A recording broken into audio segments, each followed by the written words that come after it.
పరలోకపు గవినిలోకి వస్తే ముళ్ళ పొదలు కనబట్లేదు. పరలోకపు గవినిలోకి వస్తే ఏడుపులు వినబట్లేదు. పరలోకపు గవినిలోకి వస్తే ఏమండి ఒంటరితనం కనబట్లేదు.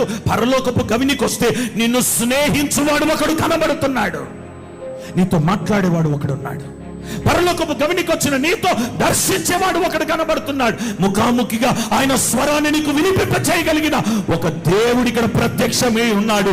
ఆయన పేరు నజరేయుడైన నీతో మాట్లాడేవాడు ఈ పరలోకపు గవినిలో ఉన్నాడు. అరణ్యం నాకు ఇస్తానన్నా, అదేదో మంచి భూమి ఇవ్వచ్చు కదా, ఆ మంచి స్థలాన్ని ఇవ్వచ్చు కదా, ఏమండి పచ్చగున్న స్థలాన్ని ఇవ్వచ్చు కదా.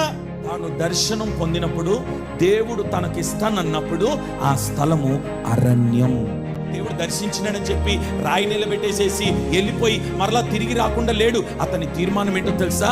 మరలా తిరిగి నేను ఈ అరణ్యానికి వస్తాను, ఈ రాయి దగ్గరికి వస్తాను, నూనె పోసిన దగ్గరికి వస్తాను, దర్శనము పొందిన స్థలానికి వస్తాను, నన్ను కలతో మాట్లాడిన స్థలానికి వస్తాను, నాతో మాట్లాడిన స్థలానికి వస్తాను. అది తీర్మానం. మరలా నేను అరణ్యానికి వస్తాను. కానీ యాకోబు ఎక్స్పెక్ట్ చేయలేదు అరణ్యము మందిరముగా మారుతుందని. ఏమండి, యాకోబు ఊహించలేదు అరణ్యము పరలోకపు గమని అవుతుందని. యాకోబు ఊహించలేదు దేవుడు అరణ్యాన్ని బాగు చేస్తాడని. కానీ తీర్మానం చేసిన రీతిగా మరలా తిరిగి ఆ స్థలానికి వచ్చేటప్పటికి తీర్మానము చూసిన దేవుడు తీర్మానాన్ని స్థిరపరిచి అరణ్యాన్ని అరణ్యానిగా ఉంచలేదు, దేవుడు పరలోకపు గవినిగా మార్చున్నాడు దాన్ని.